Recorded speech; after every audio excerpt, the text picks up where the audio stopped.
بسم الله الرحمن الرحيم. الحمد لله رب العالمين، والصلاة والسلام على أشرف الأنبياء والمرسلين نبينا محمد وعلى آله وصحبه أجمعين. أما بعد، رسول الله صلى الله عليه وسلم فبارکی داغا احوال، داغا اخلاق، داغا کردار، داغا خوی دا بیانیدو او پاخرنی بیان کی تیرشوی هفته کی منگ دا خبر ذکر کری وا چی دا رسول صلی اللہ علیہ وسلم غم، سوچ او فکر دا کمی خبری سرو. نو باقی بندی یو سو مثالونه بیان شیو چې داغه سوچ د دې سره یا داغه فکر او غم د دې خبرې سره. نن به انشاءالله یو بل خبره بیانو او هغه د رسول الله صلی الله علیه وسلم هیر او نسیان. نسیان په عربی کې النسیان دا هیریدو ته وایي چې یو چا نه یو خبره، یو شی، یو کار دا تیر شي نو دې ته په عربۍ کې النسیان وایي. او په عربۍ کې علما د دې داسې تعریف کوي، وایي د یادولو په مقابله کې هیرول راځي. یعنی خبره ورته یاده ده، مقابل کې خبره تیره. وهو السهو الحادث بعد حصول العلم. او هیر اغا سهوی تاوی چی ورستو پا یو خبر باندی دا پویدون انسان تا رواقیش. یعنی یو سړی ته یو خبره یاده ده او بیا تی هیره شوه.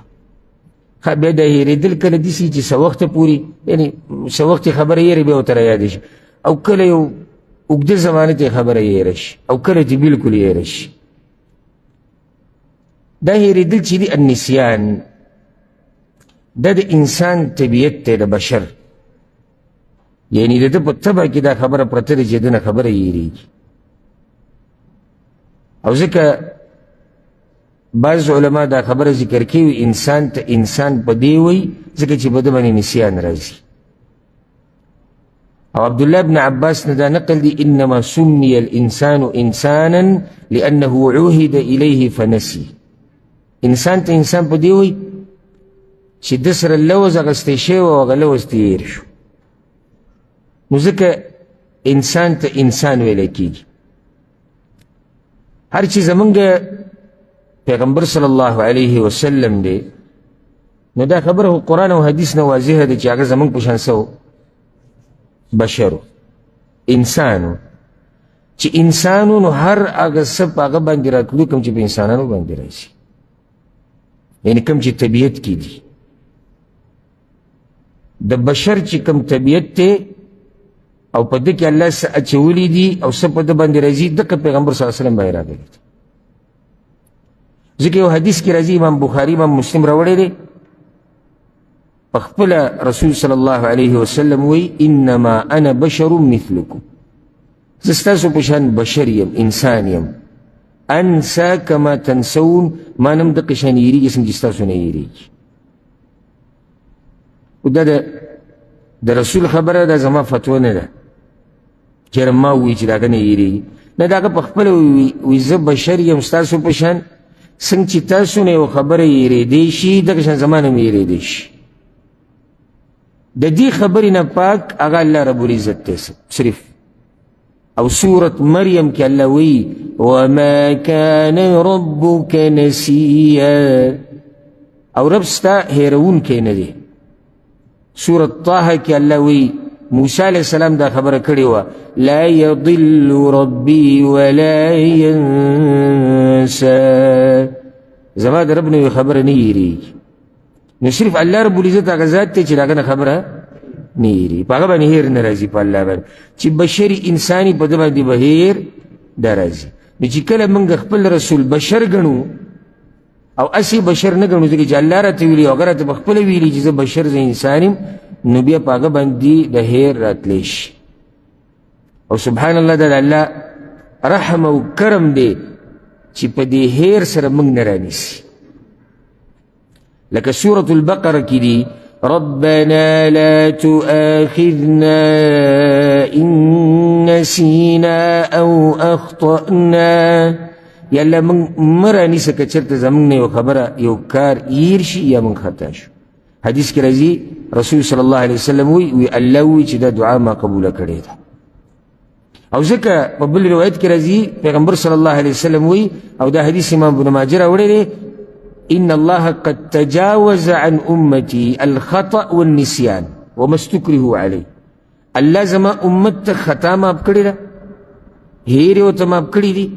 او هغه کار چې په دوی باندې په زور زبردستی شوی دی دا ورته الله ماب کړی نو دا د الله رحم او کرم دی چې په هیر موږ نه رانیسي اوس یو سړی دی او د ده نه مونځ هیر شو بیا ورته رایاد شو څه وخت بعد نو حدیث کې دا راځي چې کله ورته رایاد شو مونځ دې وکړي په دې هېرېدو الله رانیسي نه رانیسي ځکه د قصدن دا کار نه دی کړی خو د ده نه دا هېر شوي وو او دا د الله رحم دی اوس که الله موږ سره په دې حساب کولی نو بیا به خبره موږ ته ګرانه شي امام ابن عبدالبر رحمه الله وی امام ابن عبدالبر په کتاب التمهید کې وی النسیان لا يعصم منه احد داسې څوک نشته چې هغه د دې هېرېدو نه پاکي نبیا کان او غیر نبی که هغه نبی دی او که غیر نبی دی هیر په هغه باندې راځي خو دا خبره یاده کوي د بعضو صوفیو حضراتو او د بعضو اصولیینو دا عقیده ده وی چې دا کیدی نشي چې پیغمبر باندې هیر راشي ځکه چې پیغمبر دی نه اوچت دی چې په هغه دې هیر راشي دا یو پروګرام یو ټي وي باندې روانو ده کراچۍ کې کېږي روجې کې اکثر نشر کېږي نو په هغې کې یو مولوي صاحب روایت وی د صحیح مسلم او دغه روایت یې مو ویل اکثر مخکې چې ما ذکر کو چې زه بشر یم زما نه خبره ایري د خوا او شا کې بریلیان او د تصوف والا او دا نورو مکاتب فکر والا ناس وی څنګه ته بیا ووایه او په سړي باندې هسې یره راوست د پیغمبر نه خبره ایري نو دې خبرې له دومره هوا او دومره دغه وله ورکي مشکل دا دی زموږ په عوامو کې لکه اوس دوه مولیان ناست دي دا یو وایي چې پیغمبر نه خبره هیره شوه دلته او بل ورته ها د رسول نه خبره هېرېږي بدتمیزه بې ادبه ګستاخه بس بله اوس به ټول ملک راوتی وي ګستاخ رسول ده ووجنه یې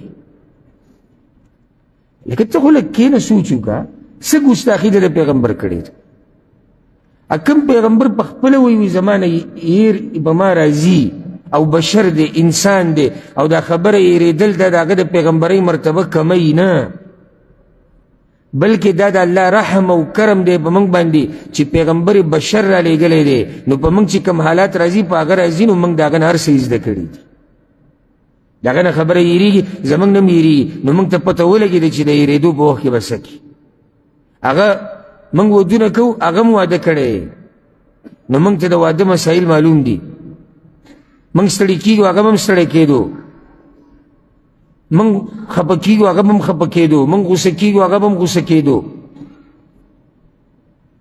موږ وږي کېږو هغه هم وږی کېدو موږ تږي کېږو هغه هم تږی کېدو په موږ یره راځي په هغه هم یره راتله دا خو د الله رحم دی او که چېرته موږ ته داسې رسول را لېږلی و چې هغه په ملایکو کې وی یا نور وی او هغه خوراک څښاک نه کولی او هغه ودونه نه کولی او هغه نه هیر خبره نه هېرېدی او هغه نه خفه کېدی او هغه نه خندلی نو موږ به ترې څه زده کړی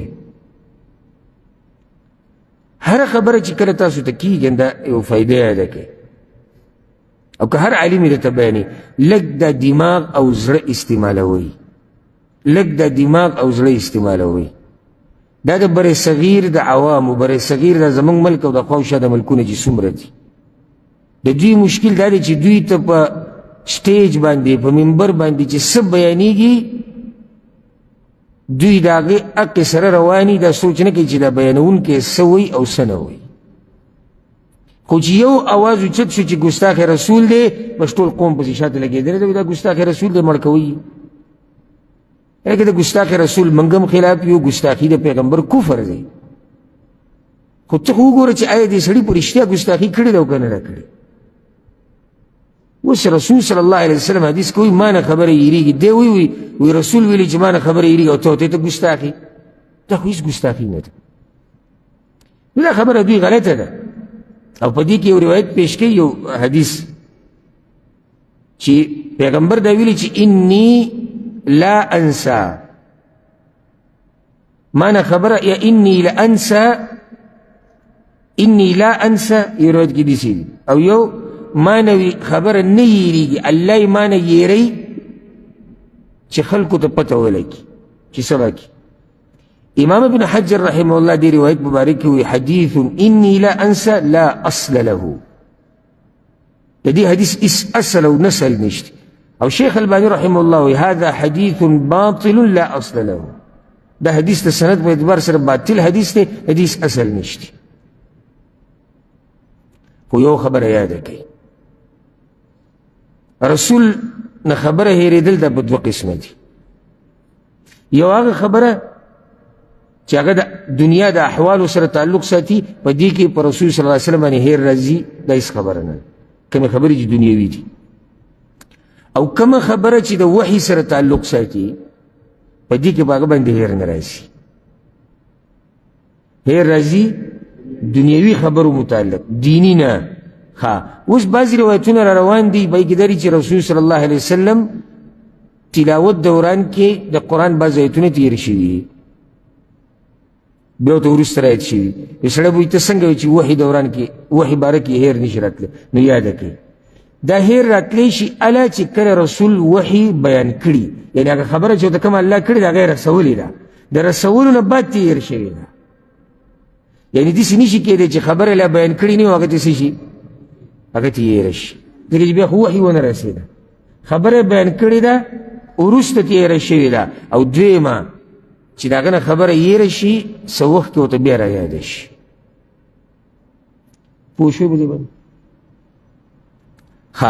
بعض آیتونه داسې دي دې باره کې هم حدیثونه را روان دي قرآن کې چې هغه الله منسوخ کړي داسې منسوخ کړي دي چې د هغې تلاوت نشته یعنې قرآن کې مخکې دغه آیتونه وو اوس په قرآن کې نشته دا مسله قرآن کې نشته حدیثونو کې نشته دا آیتونه الله د پیغمبر نه بلکل هېر کړي دي ځکه چې هغه آیتونه د هغې تلاوت څه دی ختم شوی دی اوس پوه شوئ په دې مسله باندې دا ما تاسو ته خلاصه ذکر کړه چې په انبیاو باندې هېر راتلی شي دنیوي امورو کې هېر راځي وحي باره کې نشي راتلی که داسې حدیث تا مخې ته راشي چې آیت هېر شوی نو دا اله هېر شوی دی چې رسول صلی الله علیه وسلم موږ ته را رسولی دی د هغې نه بعد هېر شوی ځکه چې نورو ته یاد دی صحابه کرامو ته یاد دی نو بیان کړی دی او بله دا چې د هغه نه داسې نه هېرېږي چې هېر شو خبره ختمه شو بیا ورته رایاد شي او کوم آیتونه چې بلکل منسوخ شوي دي هغه ته الله هېر کړي ځکه چې هغه آیتونه تلاوت ختم شوی او یا تلاوت او حکم یې ختم شوی نو دا ما تاسو ته خلاصه ذکر کړه د دې خبرې چې او انبیاو باندې هېر راتلی شي کومو خبرو کې به راځي کومو کې نه راځي هغې وضاحت وموشو اوس راځو یو څو مثالونه تاسو ته پیش کوم چې کوم ځای کې په رسول صلی الله علیه وسلم باندې هېر راغلی دي او پته نشته دا کوم خلک چې وایي چې په رسول او پیغمبر باندې هېر نه راځي چې دوی به دې روایتونو ګوره څه جواب ورکړي خو دغه به وایي چې مشران ویلي چې نه نشي راتلی عایشه رضی الله عنها وایي او دا حدیث امام بخاری امام مسلم راوړی وسمع رسول الله صلى الله عليه وسلم رجلا يقرأ من الليل في المسجد یو سړی د شپې په جومات کې ناست و د پیغمبر صلی الله علیه وسلم په جومات کې تلاوت یې کوه نور روایتونه د سړي نوم معلوم دی عباد بن بشر رضی الله عنه دنه اواز د ده تلاوت چا واورېدو رسول صلی الله علیه وسلم واورېدو ځکه چې کورونه خو د هغه جومات سره نو هغه ووایي یرحمه الله الله دې په ده رحم وکړي لقد اذکرني کذا وکذا آیه كنت انسیتها من سورة کذا و کذا اللہ دی بدر رحمو کی وغا پلانی آیت رت رایت کو دا معنی ارشا اللہ دی بدر رحمو کی اگا پلانی آیت ما ترایت کو دا آیت زمان سشو ارشا دین ثابت شو چه پر رسول بانی هیر راتلیش خدا هیر بی کل راگلی دا بیان نورس دا لیکن چالتا عباد ابن بشر رضی اللہ عنہ یاد دے کنا نو دته څنګه یاد شو خو د رسول صلی الله علیه وسلم نه اورېدلی آیت وروسته په هغه هېره خو ګوره هېر پرې رالي وروسته او ورته رایاد شو دلته یو بله فایده رسول صلی الله علیه وسلم وایي کنت انسیتها ما نه د آیت هېر کړی شوی و داسې ونه چې ما نه هېر شوی حدیث کې دا راځي او دا حدیث امام بخاري امام مسلم راوړی دی عبدالله بن مسعود رضی الله عنه وی رسول صلی الله علیه وسلم دا خبره کړې ده چې څوک دې دا نه وایي چې نسیتو آیته کیت و کیت داسې مه وایي چې زما نه دا آیت هېر شوی دی یا دغه هېر شوی بل نسی داسې وایي چې ما نه هېر کړی شوی دی او چې سړی چې دې کیسې دي ما نه هېر شوی دی یا ما نه هېر کړی شوی دی ګوره فایده دا ده که څوک دا وایي چې ما نه هېر شوی دی د ګناهګارېږي نه په دې باندې دې ته کراهه تنزیهیه وایي یا کراهة تنزیه یعنی غوره دا چې داسې نه وی داسې وایي چې ما نه هېر کړی شوی دی وجه دا ده چې کله یو سړی دا وایي چې ما نه هېر شوی دی یا ما نه هېر دی نو ځان ته د غفلت نسبت کوي چې یاره ما نه هېر دی نو دا مناسب نه دي ځکه چې آخرت کې به الله مجرمانو ته وایي اتتک آیاتنا فنسیتها زما آیتونو ته درګلي ته هېر کړي نو ادب دا دی چې ته دا وایې چې ما نه هېر کړی شوی دی یعنی ما غفلت نه کو ما نه هېرو خو زما نه څه شو هېر کړی شو چې کړی شو پکې ته وایې یعنی بل چا رانه هېر کړی دی او الله دی خو داسې یاره ما هېر کړی دی دا مناسب نه دی ما هېر کړی دی قرآن عظیم الشان کتاب دی نو دا خو ته یو قسمه خبره کوي یعنې زه دې دومره غافله وم چې ما هېر کړی دا یو ادب دی دا څه دی ادب دی او دا یقین سره ویم یاره که ټول ونه یم خو اکثر به ویم چې اکثرو ملګرو ته دا مسله نه وه معلومه که نه معلومه وه تاسو ټول ځان له مفتیان او مولیان دي نو دا یو ادب دی ښه که چا ووایي چې ما نه هېر شوی دی نو ګناهګارېږي نه خو غوره طریقه یې پرېښوده بعض خبرې د آدابو سره تعلق ساتي یعنی غوره نه ده چې ویې کې او که دې وکړه ګناهګارېږي نه نو غوره دا ده چې ته داسې ونه وې چې ما هېر کړی دی داسې ووایه ما نه هېر کړی شوی دی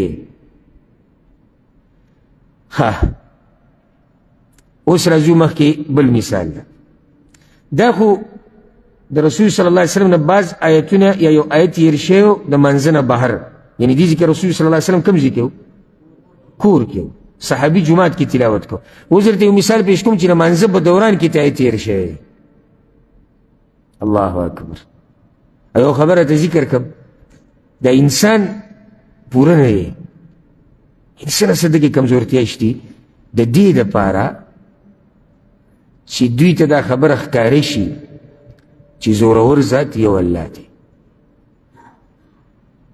او انسان کمزوری دی پرون موږ یو ځای کې وو هلته یو عالم د خپل یو ملګري او انډیوال خبره کوله وایي روغ رمټ او خوراک یې وکړو بیا کمره کې څه کار کوو بره څه شی لګو پاندرپۍ ولاړو او एकदम سړی راولید هسپتال ته یې ویوړو نن یې درېیمه ورځ ده بېهوشه پروت دی مشینان ورته لګېدلي حساب هغې دي وایي ډاکټران وایي چې د جمعې په ورځ به چې دا مشینان لرې کوو که مړ شو که ژوندی پاتې ژوندی نن به یې چې لرې کړي الله دې شفا ورکړي که ژوندی نو په ټیم موږ دا باسو چې انسان څه شی دی چې روغ یې دی څه نه وایي او ته به یې چې دا اسمانونه ده ودرولي دي او دا ځمکه ده راټینګه کړې منګه کته او منګه بر او دا روغ رمټ سړی بېهوش اوس داسې څوک طاقت نشته د الله نه راو چې دا سړی په هوش کې راوړي د زړه درزېدی په کوزېدو دي داسې طاقت نشته چې د زړه دا درزېده برابر کړي خبره ختمه شو. اوس که الله راپاسوي جو راپاسېدو، که الله راپانسوي لار ختم شو. انسان کمزوری دی. نو رسول صلی الله علیه وسلم منځه دوران کې ته آیت تیر شوی. دلته بله فایده د یو امام نه که آیت تیر شي نو دا نه چې ته به بړه دا کمزوری ده دته وګوره قرآن ته دا به انسان راځي. ما باندې خپل ځای نه ما باندې یعنی یو پیر ما سره داسې شي و، یو د اخرني صورتونو کې یو صورت و، اوس به هغه صورت ذهن نه ووت، په هغې کې منځ کې ګډوډ شوی. حالانکه الحمدلله زه د قرآن ښه مراجعه کوم او ویې مې لولم یې د الله په توفیق سره. په هغه اخرني صورتونو کې مې دا ذهن داسې بند شو چې حق حیران ودرېدم په دې محراب کې. یا الله اوس مخکې څه ووایم؟ نو بې شانه بعضو مقتدیانو چې د فتح راکړه نو په هغه ټیم کې په زړه کې ما دا ووایم یا الله زورور ذات یو ته من کمزور یو. هغه صورتونه چې ماشومانو ته په خیر دي زه پکې نه ګډوډ شو، بالکل مې دا ذهن بند شو چې زه اوس څه ووایم. انسان کمزوری دی. ها اوس که چېرته داسې امام دی یا داسې قاري چې هغه ډزه وخطه کي او ډزه وخطه کي او ډزه نو بیا په دې سړي کې هم چل دی. کله نه کله سړی خطا شي، خطا شو څه خبره نه، په مخه دا بیا د ده حافظه څه ده هغه کمزوري ده. حديث كي رضي عبد الله بن عمر رضي الله عنهما وي أن النبي صلى الله عليه وسلم صلى صلاة فقرأ فيها فلبس عليه. الله أكبر. ويورز رسول صلى الله عليه وسلم إمامتي را کولا تلاوتي بكيوكو تلاوت پی گڑ وڑ شو. کله چې سلام وګرځو قال لأبي بن كعب توي دا مشهور قاری د صحابه کرامو کې. او الله رسول صلی الله علیه وسلم تویلو وی دی ابی توی چې د سورة البینه تا واوري. وی رسول الله زمان مو اغستو یا استانو می اغست په جړا شو. هغه ته وی اصلیت معنا وی تا موږ سره موږ کړو ابی ته وی هغه نعم یا رسول الله زه ولاړم شات فما منعك ان تفتح عليكم ما بدي فتح را کړو کنه چې کله زکات شو. د حدیث امام ابو داود راوړی، امام بیهقی راوړی، ما له بدی فتح را کړو. هغوی به دا فتح ولې نه ده ورکړې؟ کوم بلې روایت کې داسې راځي، دا د مصور ابن یزید المالکي رضی الله عنه روایت دی. وی شهدت رسول الله صلی الله علیه وسلم یقرأ فی الصلاة، زه په یو منځ کې د رسول صلی الله علیه وسلم سره ولاړم تلاوت یې کو، یو آیت یې پکې پرېښو. ولې پرېښو؟ هیر شو. منځنه بعد ورته یو کس وویل یا رسول الله ترکت آیة کذا وکذا، پلانې آیت خو پکې تاسو پرېښو. رسول الله صلی الله علیه وسلم ورته هلا اذکرتنیها، ما ته به دې رایت کړی و که نه؟ دا سړي ورته كنت اراها نسخت، وی ما چې منسوخ شوی به نو دا پیغمبر دی ته به الله ویلي. هغه زمانه کې دا مسله وه، لکه اوس کېدای شي الله ورته ویلي. نو بس سړی به غلی شي. بل رسول له فتح ورکول دا هم زور غواړي، غټ دغه غواړي. نو شاته غټ غټ قاریان ولاړ دي، ابوبکر صدیق ولاړ دی، عمر بن خطاب، غټ غټ صحابه کرام دا د علم غرونه ولاړ دي، خو چا فتح ورنه کړه. ولې ما له فتح نه راکوئ تاسو؟ یا رسول الله موږ وایو چې دا به الله ورته ویلي چې مه وایه. نو داسې هغه محترم او باادب خلک وو چې د ځان نه څه خبره نه شوه کولی. نو پیغمبر صلی الله علیه وسلم ورته فانها لم تنسخ، نه نوی هغه نه دی نسخ شوی، ما نه هېر شوی ووی. او دا حدیث چې دی امام ابو داود او امام ابن حبان رحمهم الله راوړی دی. منځ کې داسې هېر پرې راغلي دي چې منځ کې کله زیاتی شوی دی کله دې کمی شوی دی. او دا فایده ده کې پیغمبر صلی الله علیه وسلم باندې منځ کې شک نه دی راغلی. لکه شک څنګه چېرې ما به 2 رکعته کړي او که ما به 3 کړي، ما به سجده لګولې کړه، دا نه دي راغلي په هغه چې ته نه یې ثابت. خو دا راغلي دي چې زیاتی دې شوی دی یا دې کمی شوی دی. او منځ کې زیاتی کمی د څه د لاسه کېږي؟ د هېر د لاسه کېږي. ها واوره، یو ورځ یې د ماسپښین مونځ 5 رکعته کړه. ابراهیم ابن سوید وی علقمه علقمه یو پیر چې دی موږ له امامتي راکړه رحمه الله. نو صلى بنا الظهر 5 ماسپښین یې 5 رکعاته وکړو. وی چې کله سلام وګرځو نو بعض کسان راپاسېدي وي یا ابا شبل قد صلیت 5 ابو شبل وی تا خو 5 رکعاته مونځ ونه کړو. هغه وی نه ما خو 5 نه دی کړی، ما خو 4 کړی. نه وی تا 5 کړی دي. نو دا دغه وی دا ابراهیم رحمه الله واقع چې را نقل کړي وی زه په هغه ورځو کې الکم عمر نه کوم د جومات په یو ګوټ کې ناست وم او د سره خلکو باز شروع کړی د علقمه سره چې نه تا 5 کړي او نه ما 4 کړي. وی ما ورته وی بلا قد صلیت 5 تا 5 کړي دي 4 نه. وی ما ته وی ښه تم دا خبره کې وی ما چې او زم دا کو. نو بس بیا یې قبلې ته مخ کو 2 سجدې ولګولې سجده سهو او بیا سلام وګرځو. بیا قصه شروع کړې قال عبد الله بن مسعود رضی الله عنه. عبد الله بن مسعود دا خبره کړه د هغوی ګوره دیني مسایل دا وه دلیل الله ویلي د الله رسول ویلي دي صحابه کرامو ویلي دا قصې دا نه چې بزرګانو ویلي دي کتابونو راغستې ده او زمونږ علاقې والا وي او زمونږ سابیاق صاحب به وي او زمونږ استاد جي وي. دا نه خبره دلیل ټوس د قرآن او حدیث نه ښایي صحابه کرامو نه ښایي. اوس علقمه قصه شروع کړه. اوس خوږې قصې راوي. قال عبد الله بن مسعود رضی الله عنه. عبد الله بن مسعود دا وی صلى بنا رسول الله صلى الله عليه وسلم 5 یو ورځ رسول الله صلی الله علیه وسلم مونځ کړو 5 رکعاتې کړي. فلما انفتل کله چې مونځ ختم کو توشوش القوم بينهم. توشوش ما تاسو ډېر محترم خلکو توشوش القوم بينهم نو دی خلکو د یو بل سره داسې غوږ کې بنګېده شروع کړو. یو لګیا بل ته بنګ 5 رکعات نه بل 5 رکعات. ان رسول صلی الله علیه وسلم پوه شو ما شأنکم څه قصه ده ټول جومات لګیا بنګ کوي. یا رسول الله هل زید فی الصلاه الا الله پیغمبر الله د مونځ زیات کړي. څومره محترم دي دا نو ډاري چې تا 5 کړي دي الله د مونځ زیات کړي دی او نه الله نه زیات کړي. مونځ خو د ماسپښین که 4 رکعات دي فانك قد صليت 5 نو تاسو خو 5 رکعات خو ما 5 وکړو.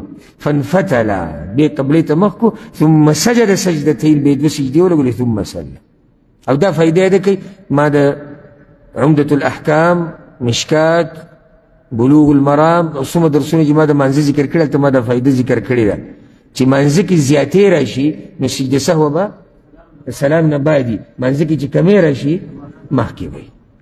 د سجده سهو طریقه د مانځه نه سلام نه بعد پورا التحیات به ووایې اشهد ان لا اله الا الله به ووایې بیا به درود ووایې ربنا آتنا به ووایې دعاګانې به وغواړې سلام به وګرځې بیا به 2 سجدې ولګې چې 2 سجدې دې ولګولې او راپاسېدې بیا به تحیات نه وي بیا به سلام وګرځې ښه یې وګرځته. او دې باره کې صحیح روایت نشتی چې نیم التحیات به مخکې وي او نیم به وروسته وي. دې کې صحیح روایت نه راغلی دا صحیح روایتونه دي. ګوره ثم سجد سجدتين ثم سلم 2 سجدې ولګولې او سلام یې وګرځه بیا یې ووایې دې ته اوس وکړې انما انا بشر مثلکم زه ستاسو په شان بشر یما انسان یما انسا کما تنسون. زمانه ګوره دقه شان خبره هېرېږي څنګه چې تاسو نه هېرېږي. فاذا نسي احدکم نو که په تاسو کې بچا باندې هېر راشي فلیسجد سجدتين نو 2 سجدې دې لګوي چې دا سجده سهو ده. دا حدیث امام بخاري راوړی دی امام مسلم راوړی دی. په خپله ونیوي زه بشر ما باندې هېر راځي نو دې کې ګستاخي شي چې څوک وایي چې هغه نه خبره هېرېږي نه. ها دلته یو مسله صحابه کرامو د پیغمبر صلی الله علیه وسلم تابعداري په دې 5 رکعات کې کړې ده که نه ده کړې؟ تاسو ته یم کړې ده. اوس که څوک دا وایي چې امام خطا شي او 5 رکعات ته پاسي نو مقتدیان به څه کوي؟ نو د هغې جواب معروف دی چې مقتدي به د سره 5 رکعات ته نه پاسي فتح به ورکوي. که امام را واپس نشو نو دی به امام ته انتظار کوي چې کله امام په تحیات کېناست دی به ورسره التحیات و سلام به وګرځي خو دی به 5 ته نه پاسي. ولې؟ ځکه چې امام خو خطا دی او دی قصدن عمدن رکعات زیاتوي او قصدن عمدن زیادت سره مونځ باطلېږي. پوه شوئ که نه؟ که څوک تاسو دا دلیل پیش کړي چې وګوره د امام به تابعداري کوي د رسول صلی الله علیه وسلم تابعداري شوې ده، نو جواب دا دی چې هغه د نبوت زمانه وه. هغه زمانه د څه وه؟ د نبوت وه. نو هلته دا یره شتي او دا خبره شتي چې یره کیدی شي مونځ زیات شوی. او صحابه کرام وایي که نه ازید فی الصلاه، یا رسول الله د منځه کې څه زیادت خو نه دی شي؟ وي نه زیادت نه دی شي. ها یو ورځ یې د مازدیګر مونځ 2 رکعته کړی. ابو هريره رضي الله عنه وصلى بنا رسول الله صلى الله عليه وسلم 1 صلاتي العشي، اما الظهر واما العصر. يورز رسول الله صلى الله عليه وسلم امامتي راکړه چې یا د ماسپښین مونځ یا مازدیګر، خو اکثر روایتو کې دې وضاحت راغلی وي د مازدیګر مونځ. فصلى بنا ركعتين 2 رکعتين ثم سلم بسلام وګرځ. 2 رکعتونو باندې سلام وګرځ. بیا په جمعات کې د کجوري یو تنه پرته وه، دا به د څه لپاره وه؟ منبر یې هغې له راغی، هغې ته یې ډډه ولګوله کانه غضبان، لکه غوسه چې اتنې ته یې ډډه ولګوله او غوسه ناسو. ووضع يده اليمنى على اليسرى وشبك بين اصابعه، او دا خی لاس یې په دې ګس کېښو او دا ګوتې په ګوتو کې ورکړې. ووضع خده الايمن على ظهر كفه اليسرى، او دا خپل خی نینګې دا دی د دې ګس لاس په شا کېښودي شي. داسې کله سړی کښېني سوچ کې اوسئ. نو دغه شان رسول صلی الله علیه وسلم ناست او مونځ یې څو رکعته وکړو؟ 2. خو چا ورته بیا څه ونه. وخرجت السرعان من ابواب المسجد، او کم خلک چې د مانځه نه زر وځي او ویلاړو ووتو، او بس بهر خبره چلېده قصرت الصلاه، مازدیګر مونځ وي 2 ته شو، ښه 2 رکعته شو. وفي القوم ابو بکر وعمر، او په قوم کې ابو بکر او عمر رضی الله عنهم هم ناست دي، او غټ غټ سړي ناست دي. اول صف کې پیغمبر پسې شاته ناست دي. خلق ټول یو بل ته ګوري. ښه نو دا 2 چې ناستي دا مشران فهابا ان یکلما، هغوی کې دومره جرات نه و چې پیغمبر ته خبره کړې. داسې هیبت و د هغه، داسې دوی به قدر کو. وفي القوم رجل في يديه طول يقال له ذو اليدين. یو قوم کې صحابه کرامو کې یو کس ناست و، د هغه د لاسونه د خپل مقدار نه اوږده و، نو د هغه لقب یې ښودی شوی ذو الیدین، د 2 لاسونو خاوند، په دې مشهور. هغه جرأت کو یا رسول الله د الله پیغمبره اقصرت الصلاه، دا مونځ قصر شو 2 رکعته شو څنګه چې سفر کې دی، ام نسیتا، کنه تاسو نه هیر شو. پیغمبر صلی الله علیه وسلم ورته لم انس ولم تقصر، نه ما نه هیر شوي دي او نه مونځ قصر شي. یعنې اوس د رسول الله صلی الله علیه وسلم دا ویرې دي چې 2 رکعته کړي دي. 4 رکعته مونځ 2 رکعته وکړو، او بیا ته دا ویرې دي چې 2 رکعته کړي او ما نه هیر نه دي او نه مونځ قصر شوی دی. نو نه یا رسول الله تاسو 2 رکعته مونځ وکړو. فنظر النبي صلى الله عليه وسلم يمينا وشمالا، نو پیغمبر صلی الله علیه وسلم د جمعات خی طرف ته او ګس طرف ته وکتو، ما یقول ذو الیدین، دا ذو الیدین څه خبره کوي؟ قالوا صدق، هغه یا رسول الله رښتیا وایي. لم تصلي الا ركعتين، تاسو 2 رکعته مونځ کړی. فتقدم فصلى ما ترك، نو رسول صلی الله علیه وسلم محراب ته مخکې شو او هغه 2 رکعته یې پوره کړو. ثم سلم بیا سلام وګرځو. ثم كبر بیا الله اکبر وسجد مثل سجوده او اطول ثم رفع راسه وكبر ثم كبر وسجد مثل سجوده او اطول ثم رفع راسه وكبر. الله اکبر وی سجده ولګوله، بیا را پاسېدو، بیا سجده ولګوله، بیا سر راوچت، ثم سلم بیا سلام وګرځو. دا حدیث امام بخاری امام مسلم راوړی.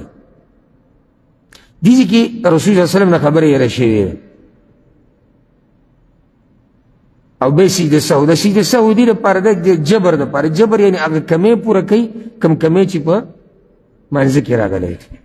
اوس دلته د سلام نه بعدې سجدې لګولې دي، خیال هم دی که نه دی؟ نو مانځه کې زیاتې راغلی که کمې؟ نه کمې راغلی؟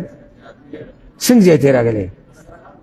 سلام یې په دې ځای ګرځولی دی چې هغه د سلام د ګرځولو ځای نه دی، نو سلام زیات شو که نه؟ علم دی که نه؟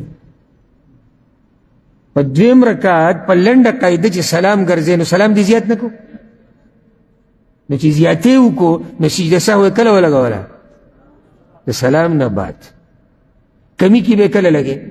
سلام نه بعد. ښه دلته بله فایده، د مانځه نه بعد چې سړی خطا شي او لږې خبرې وشي او بیا او دا خبرې د مانځه په باره کې لمصلحت الصلاه نو مونځ نه باطلېږي، بس دوه سجدې پسې ولګوه. وخت لږ دی او خبرې د څه په باره کې دي؟ مانځه به. اوس وخت ډېر شو، لکه یو سړی ماسپښین مانځه کې خطا شو، ماښام ورته پته ولګي چې زه خطا یم، اوس به څه کوي؟ ټول مونځ به سره مونځ یې وکړو، لاړ ووتو، مزدوري کې ولګېدو، د دنیا خبرې شروع کړې، اوس به دې څه کوي؟ مونځ بیا کوي. وخت لګي او یا خبرې وکړه او خبرې تعلق د څه سره ساتي؟ د مانځه سره، نو څه خبره نه ده، بیا دې دوه سجدې ولګوي. سبحان الله، یو ورځ خبره یې رشي ونو د ماښام مونځ یې 2 رکعته کړه. څه خوږ پیغمبر او نبی و زمونږ صلی الله علیه وسلم، الله یې زموږ ملاقات به جنت کې وکړي. معاویه ابن حدیج رضی الله عنه ان رسول الله صلی الله علیه وسلم صلى يوما فسلم وقد بقيت من الصلاة ركعة. یو پیری منځ کو سلام وګرځو او یو رکعت پاتو. امام ابن حبان چې کوم روایت راوړه پکې خصه پاتې صليت مع رسول الله صلی الله علیه وسلم المغرب، ما سره مغرب منځ کړو، فسها پکې خطا شو، فسلم في الركعتين، نو 2 رکعت بعد سلام ګرځول. حدیثونه د یو بل تشریح کوي، ها ځکه دا د عوامو کار نه دی یو، او دا د داسې معمولي مولا کارونه دی چې څو کتابونه ویلي او هغه دې په حدیثونو پوه شي. په حدیثونو باندې پوه هم د هغه علم سره چې هغه د علم په یو مرتبه کې. یو کس پسې ورغی، یا رسول الله نسیت من الصلاة رکعه، یا رسول الله تاسو یو رکعت هېر کو. بیا راغی رسول الله صلی الله علیه وسلم جماعت ته، بلال رضی الله عنه ته ویوی خلکو ته اعلان وکړه، بیا خلک را جمع شو ودرېدو، فصلى للناس رکعه، نو یو رکعت یې مونځ وکړو. نو ما بیا خلکو ته دا قصه ذکر کوله، دا معاویه بن حدیج وایي چیرې داسې قصه شوې وه او یو کس پسې ورغی، نو خلکو راته وایي چې اتعرف الرجل، دا یو کس څوک دی چې پسې ورغلی؟ تاسو ته معلوم دی؟ وی هذا هو دغه. وی چې خلکو وکتو طلحه بن عبید الله رضی الله عنه، طلحه ابن عبید الله رضی الله عنه. دا روایت امام ابو داود، امام نسائی، امام احمد راوړی. نو دلته د پیغمبر صلی الله علیه وسلم نه خبره یېره شوه، ماښام مونځ یې 2 رکعته کړی. یو ورځ هېر شوي د ماسپښین په منځه کې دا لنډه قاعده پرېښودې او 3 رکعت ته پاڅېدلی. عبد الله بن مالك بن بحين رضي الله عنه أن النبي صلى الله عليه وسلم صلى بهم الظهر فقام في الركعتين الأوليين لم يجلس فقام الناس معه. رسول صلى الله عليه وسلم ماسپښین منځه کې امامتي ورکوله، د 2 رکعتو کې پاڅېدو، لم يجلس لنډې قاعدې ته کېناست، خلک ورسره هم پاڅېدو. حتى اذا قضى الصلاه، کله چې مونځ ختمو او خلکو انتظار کو چې سلام به وګرځوي، کبر الله اکبر وي، التحیات پوره شو، خلک په انتظار د څه دي؟ سلام به ګرځي. الله اکبر وي، 2 سجدې ولګولې مخکې د سلام نه، ثم سلم به سلام وګرځو. دا روایت امام بخاري امام مسلم راوړی. دلته کمې شوې که زیاتې؟ کمې شوې. نو سجدې کوم ځای کې ولګولې؟ سلام نه مخکې. دا مسله هم ډېرو ملګرو ته نه وه معلومه، نن مې زده کړه. خو بعضو مولیانو دا کار کړی چې د مذهب نه مجبوره دي، جو بعض وایي چې نه همیشه به د سلام نه بعد سجده لګي، او بعض وایي همیشه به د سلام نه مخکې لګي. اگر که څوک په هر حال کې سجده سهو د سلام نه بعد وګرځي هم صحیح ده، که څوک د سلام نه مخکې د سجده سهو کوي، د 2 سجدې هم صحیح ده.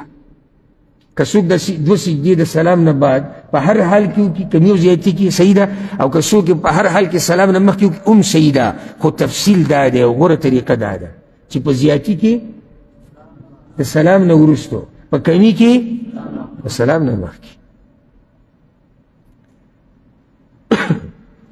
ها امام نسائی چې کوم روایت راوړی کې د فائدې لپاره ذکر کړو چې کله رسول صلی الله علیه وسلم د دوه رکعاتو نه دویم نه پاسې دریم ته فسبحوا خلکو سبحان الله وي.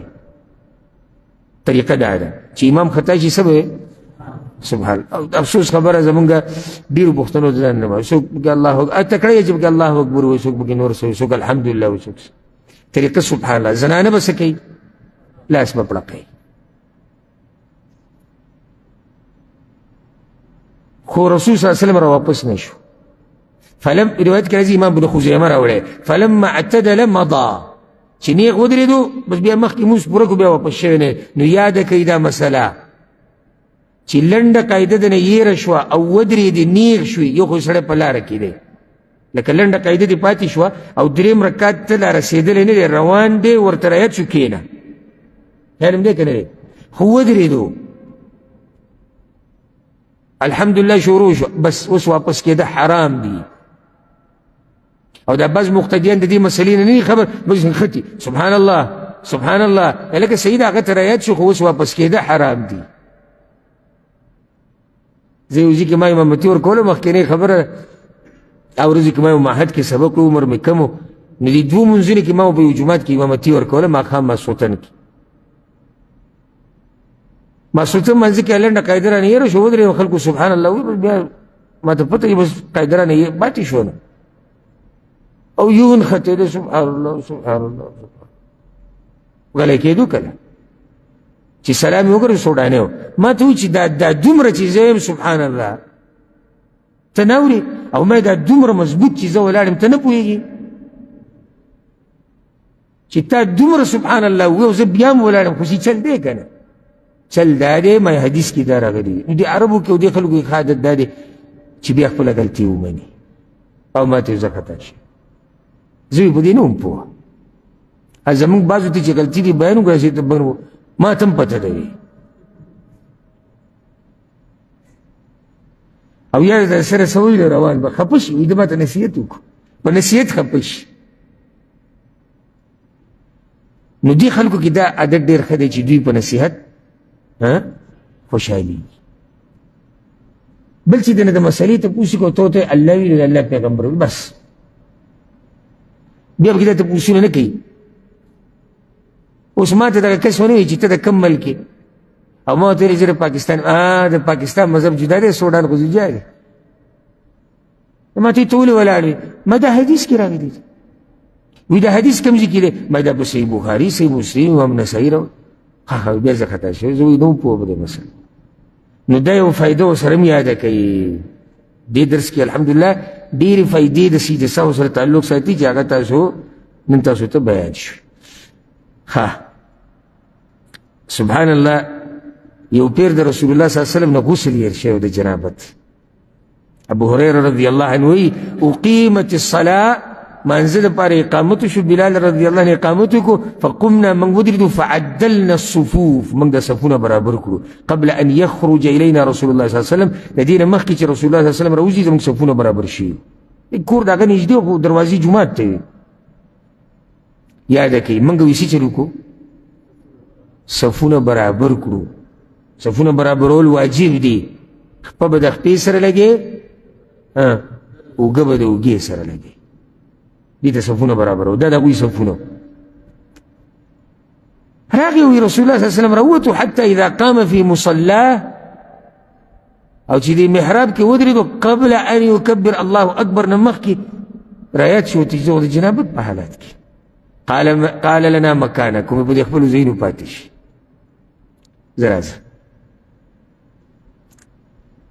امام مسلم پر روایت کې دې څخه واضح راغی فاوما الیهم بیدیه لاس یې داسې وړه کړ ودرېږئ په ځي ودرېږئ زه راځم لاړ غسل یې وکړو الله اکبر او صحابه کرام دوی ته ویلی شوي دي ودرېږئ وی فلم نزل قیاما ننتظره موږ ټول ولاړو په انتظار حتی خرج الینا رسول الله صلی الله علیه وسلم راغی وقد اغتسل غسل یې کړی ینطف رأسه ماء او د سر نه او د ګیرې نه اوبه څڅېدې فکبر فصلى بنا نو الله اکبر وویل او مونځ یې پوره کړو. امام بخاري دا روایت راوړی او نورو امامانو مراوړ. امام احمد چې راوړی پای کې ورسره دا دي چې بیا د خبرې وضاحت هم وکړو، ملګرو ته وضاحت خو پکار دی. وی انی کنت جنوبا، زه د جنابت په حالات کې فنسیت ان اغتسل، نو غسل رانه هېر شوی.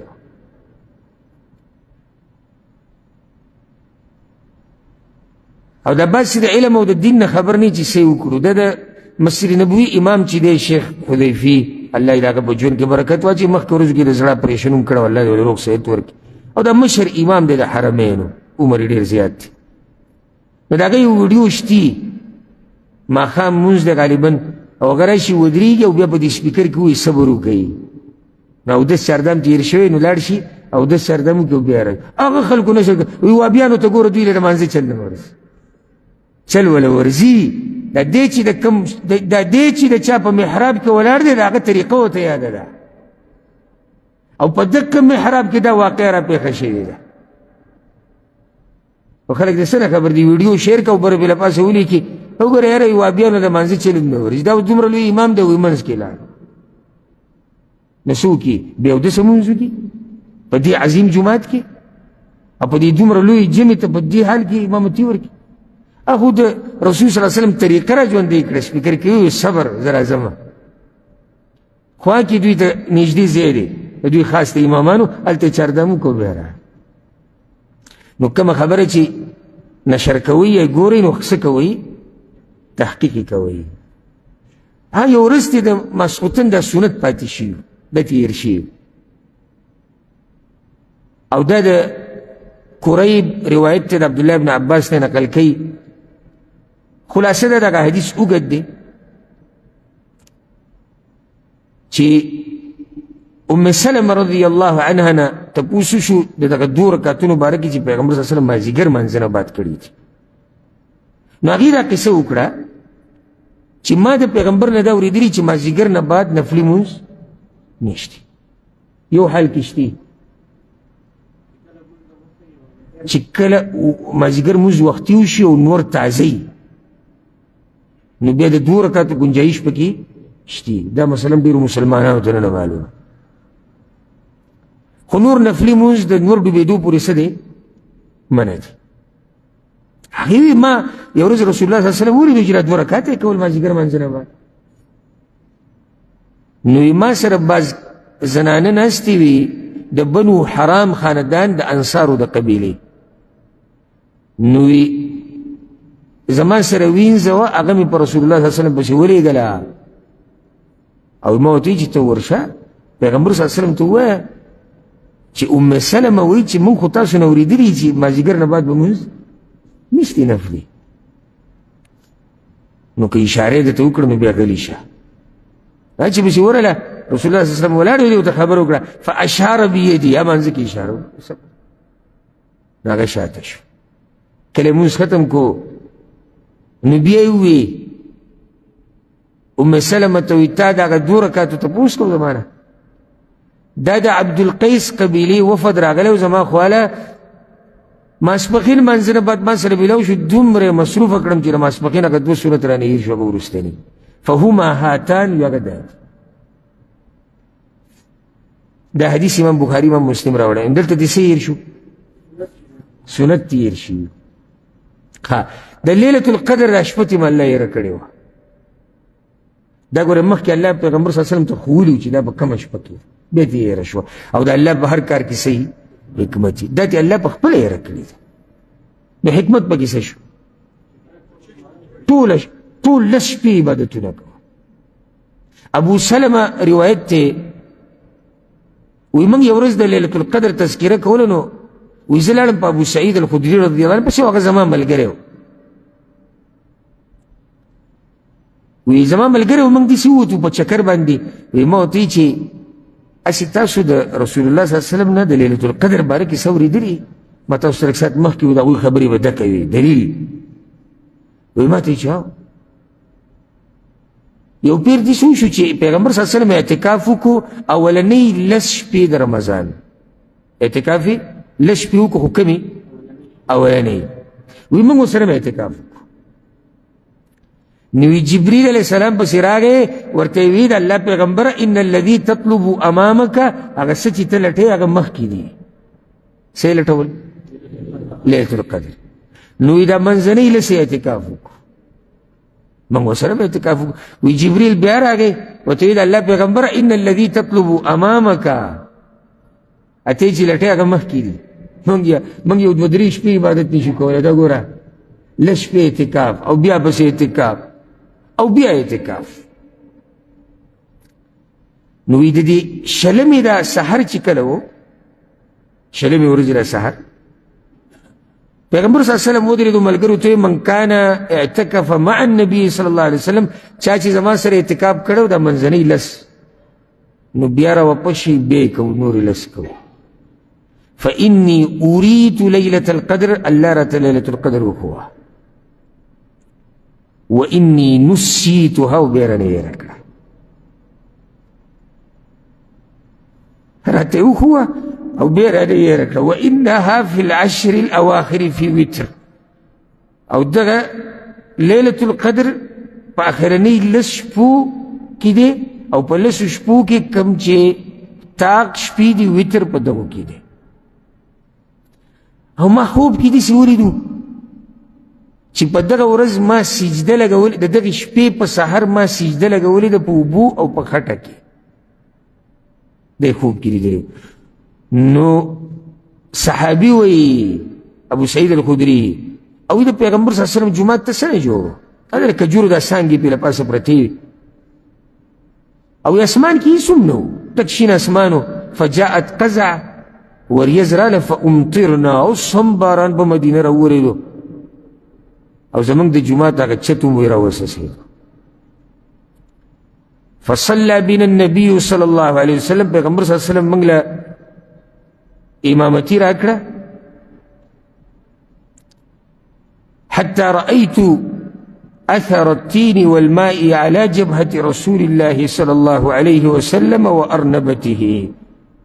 نو ما د خټو اثرات ولیدو د پیغمبر صلی الله علیه وسلم په تندي او د هغه د پوزې په دې سوکه باندې، ځکه چې جومات کې د باران اوبه رارسېدلی وي. تصدیق رؤیا، دا د پیغمبر صلی الله علیه وسلم هغه خوب رښتینی شو. یو روایت کې داسې راځي، دا امام مسلم راوړی، دغه روایت امام بخاري امام مسلم راوړی، دا صرف امام مسلم راوړی چې پیغمبر صلی الله علیه وسلم یو پیر اعتکاف وکړو، دا منځنۍ لس شپې، بیا ورته پته ولګېده چې هغه په دې اخرنۍ لس شپو کې دی. نو بیا یې خلکو ته وویې راځئ خلک راووتو. نو بیا یې وویې یا ایها الناس ای خلکو انها كانت ابینت لی لیلة القدر، الله ماته لیلة القدر ښوولې وه چې دا شپه ده. وإني خرجت لأخبركم بها، او زه راووتم د کور نه چې تاسو ته وښیم یا د خپلې خیمې نه. فجاء رجلان يحتقان، دوه کسان را پسې رالو، د هغوی په خپل منځ کې په یو مسله کې جګړه وه. معهم الشیطان، شیطان ورسره هم راغی. فنسیتها، د هغوی دغه جګړې د لاسه ما هغه ورځ هېره شو، یاد ووته. خو کله نا کله به داسې کسانو سړی واوړي چې هغه یو جاخی، او د هغوی دغه مسلې د لاسه ورسره شیطان ملګری شوی، هغوی را ګرم کړي وو په دې مسله کې. نو د رسول صلی الله علیه وسلم هغه شپه څه شوه؟ یېره شوه. بیا ملګرو ته فلتمسوها فی العشر الاواخر من رمضان، نو بس د رمضان په دې اخرني لسو شپو کې لټوئ. دې کې حکمت لټوئ یې، بس چې لټئ یې نو څه فایده شوه؟ عبادتونه به کوې، محنت به کوې. یو روایت کې داسې هم راځي، امام مسلم راوړی دی، ابو هريره رضی الله عنه وی پیغمبر صلی الله علیه وسلم وی چې اریت لیلة القدر، الله راته لیلة القدر بالکل ښوولې وه چې دا شپه ده، خوب کې مې ولیدو. ثم ایقظني بعض اهلي، او ما دغه خوب ولیدو، زما په دې کور والو کې یو رالی، زه یې راپاڅولم. فنسیتها، یو رانه هېره شو. فالتمسوها في العشر الغوابر، په دې اخري لسو شپو کې لټوئ. نو دلته د پیغمبر صلی الله علیه وسلم نه څه هېر شو؟ لیلة القدر شپه. ها یو روایت کې راځي، ابو سعید الخدری رضی الله عنه روایت ته امام احمد راوړی دی، پیغمبر صلی الله علیه وسلم نه تپوس وشو چې یا رسول الله، دا د جمعې په ورځ چې هغه د دعا د قبلېدو وخت دی هغه کم یو دی. دغه حدیث کې راځي چې جمعې په ورځ کې یو وخت دی چې دعا قبلېږي، مؤمن بنده چې الله ته ولاړ یې څه غواړي الله وله ورکوي. وی پیغمبر صلی اللہ علیہ وسلم ہوتی چی انی کنت قد اعلمتها دا وخ اللہ ما تخوالے ثم انسیتها کما انسیت لیلة القدر او دی سران ایر شو اگا وخ لکا لیلة القدر دا شپا جران ایر شو نو دی کم حکمتو طول ورز بندگی وک خب بیام دی بارکی علماء اگد اختلاف تجرا وخ کم یو دے مشهور دو دی ما توسط بین کردی یو دا مازیگر دا منزن والا نور ڈوبیدو پوری یو چی امام منبر تا وخیجی منزل دا ختمیدو پوری دی بارکی روایتو نراغدی در شان دا رسول اللہ صلی اللہ علیہ وسلم نا یو پیر دا صدقی مالی ارشیو کور کی پروتو تقسیم تیر شد دا حدیث کو مسوسو پیری تاوستا بیان یاد دیتا کنا عقبہ اگر روایت تا منزیو کو داری کلا او بیا ملگروی چی یا رسول اللہ تعجبی کنا گوتی ذکرتو شیئا من تبر عندنا کور کی سرزر پراتو او زما دانو خواخ چی داری پراتی نو یرشیو چی اگر دا صدقیو یعنی خلقو بانی صدقه کولو داگی تقسیمولو او دا رسول اللہ صلی اللہ علیہ وسلم داگی تقسیمول یرشیو دا روایت مسوسو پیری بین کڑ امام بخاری راوڑے کله چې پیغمبر صلی الله علیه وسلم لاړ بیت المقدس تا کله تلو د هجرت په سویم کال هجرت نه مخکې بعضو حساب شروع کړي هجرت نه مخکې مکه کې ابتدایي ورځې د اسراء واقعه رااله د اسراء واقعه او پیغمبر صلی الله علیه وسلم لاړ بیت المقدس کې انبیاء له امامتی ورکړه به الله بر وکړي بیا واپس راغی او دا حدیث امام مسلم راوړی نو دی قریشو ته دا قصه وکړه نو هغوی کله منله چې ته په یو شپه کې لاړې او رالې فسألتني عن اشیاء من بیت المقدس او زه صحیح دی چې ته تلې نو بیا موږ ته د بیت المقدس باره کې خبرې وکړه چې هغه څنګه دی او یې کیسه نو پیغمبر صلی الله علیه وسلم وتوی او بخبل لم اثبتها وما يرشيو ما نسو يرشيو فرفع الله لي انظر اليه الله زمان مخي بيت المقدس ده نقش بالكل راوسته لك زيجي باقا تيم التهم ما يسألوني عن شيء الا انبأتهم بها چي ستب اوشرا نكو اغن مرتو چي دروازه دلتو لانه شيء دلتو منبري دلتو محرابي دلتو وچی کلمه ته دا ارسوي نور روایتونه کې راځي او دا سخت جادوګر دی اولی وی ته څنګه تللی دی سوي وی دا جادوګر دی نو دلته د رسول الله صلی الله علیه وسلم نسیر شو بیت المقدس یا بیت المقدس هغه نقشه هغه د ذهن نه وته یو بل خبره تیره شوې وه یو روایت کې راځي یو زنانه ام عثمان الاسلمیه وی اغوی عثمان ابن طلحه رضی الله عنه پیغمبر صلی الله علیه وسلم آواز وکړو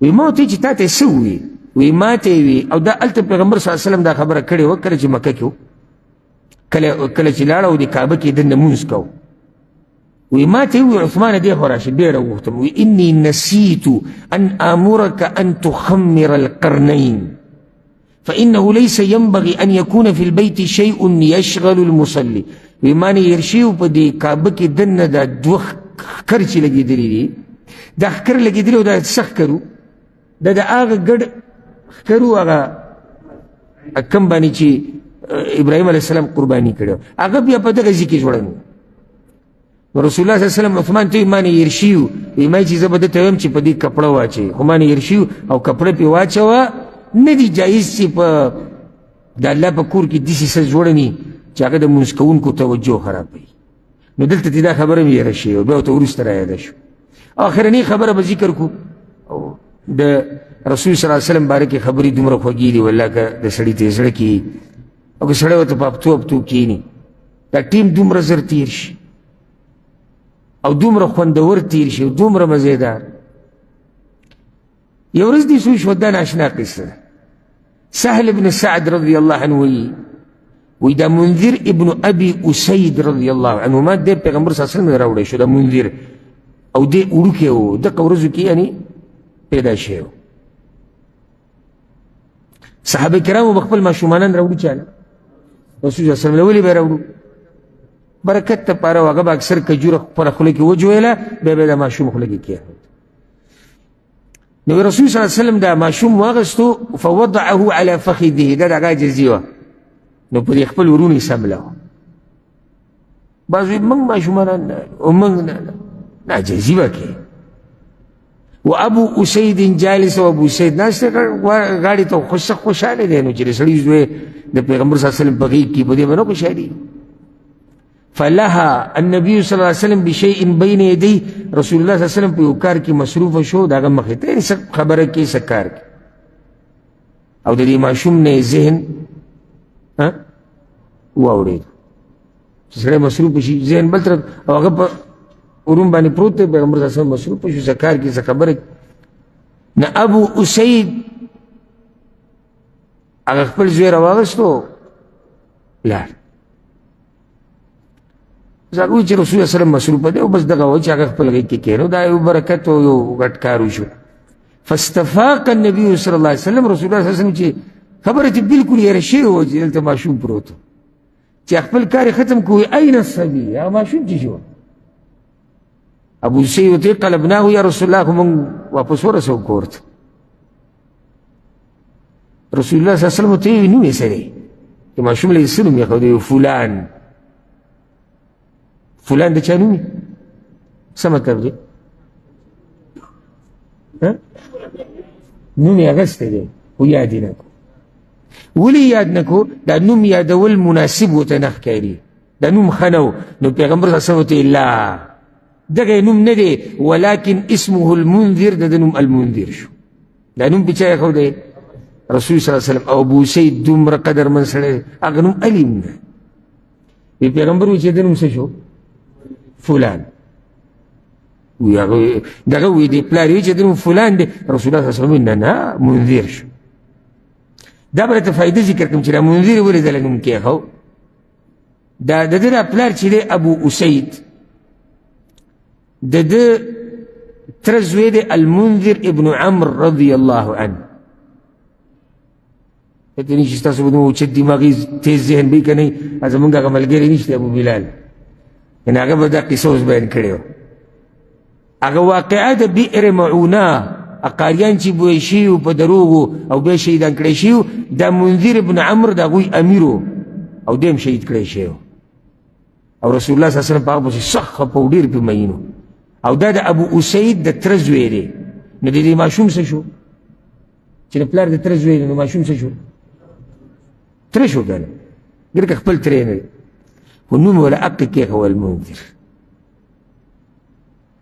نو دې ځای کې د رسول الله صلی الله علیه وسلم نه څه هېر شوي وو؟ ماشوم تېر شوی و. کله سړی مصروفه شي په دې به اکتفا وکړو. او نور پې هم ډېر مثالونه وو، خو صرف مې تاسو ته دا خبره ثابتوله چې رسول صلی الله علیه وسلم باندې هېر راتلل به. انشاءالله روان بیان کې به د هغه د تعجب باره کې خبره کوو چې هغه به تعجب څنګه کوو او په څه طریقه به یې کول او څه به یې وي او که نه تعجب په وخت کې. دا به انشاءالله روان بیان کې واضح کړو.